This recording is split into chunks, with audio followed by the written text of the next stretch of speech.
ગોત્રી 4 રસ્તા પાસે ગટરનું ગંદુ પાણી પીવાલાયક પાણીમાં ભળે તેવી સ્થિતિ પણ વોર્ડ નંબર 10નું તંત્ર નિંદ્રાધીન।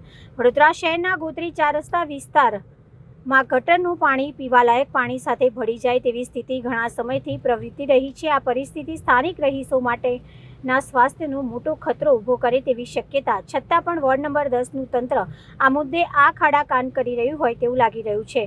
તંત્ર નિંદ્રાધીન શબ્દ અહીં સંપૂર્ણપણે સાર્થક ઠરે છે, કારણ કે લોકોની જિંદગી સાથે સંકળાયેલા આટલા ગંભીર પ્રશ્ન પણ સત્વરે કોઈ નક્કર કાર્યવાહી કરવામાં આવી રહી નથી। વોર્ડ નંબર 10ના કોર્પોરેટરને રજૂઆત કરી તેઓએ અધિકારીઓને કહ્યું, તેમ છતાંય આટલા દિવસ તેવી જ સ્થિતિ જો કોર્પોરેટરના અધિકારીઓ ન સાંભળતા હોય તો સામાન્ય નાગરિકનું શું સાંભળશે?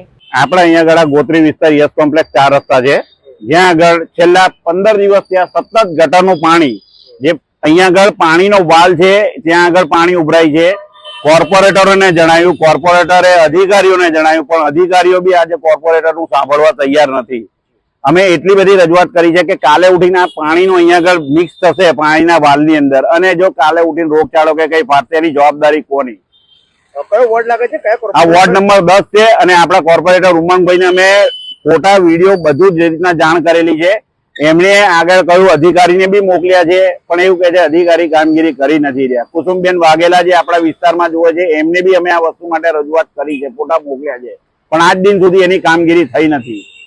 કોર્પોરેશનમાંથી કોઈ જવાબ આવ્યો? કોઈ જવાબ નથી આવ્યો, કેમ કે આ લોકો કોર્પોરેટરનું જ નથી સાંભળતા। કામગીરી થઈ ગઈ, બાકી કોર્પોરેટર મારી જોડે વાત થઈ જશે, કહ્યું કે જયેશભાઈ મોકલી આપ્યું છે, થઈ જશે। એ વાતને આજે 10 દિવસ થઈ ગયા છે। કાલે ઉઠીને અહીંયા આગળ રોગચાળો કે કઈ ફાટશે એની જવાબદારી કોની? આ કોર્પોરેશન કે તંત્રની જવાબદારી લેશે? તો વોર્ડ 10 4 કોર્પોરેટર લાગે છે, ત્યારમાંથી એક બી કોર્પોરેટર કામ નથી કરતું। આજની તારીખે કહું છું, મેં પોતે વિડીયો બનાવીને મોકલ્યા છે એના, પણ એની બી કામગીરી થઈ નથી। ઉમંગભાઈને મેં પોતે રજૂઆત કરી છે આના માટે કે પર્સનલી, અને આ એવો વિસ્તાર છે જ્યાં આગળ આવતા જતા દરેક લોકોને દેખાય એવી વસ્તુ છે। એવું નથી કે આંખ બંધ કરીને લોકો જતા હશે, દેખાય એવી વસ્તુ છે, તો બી આ કામગીરી કરી નથી રહ્યા।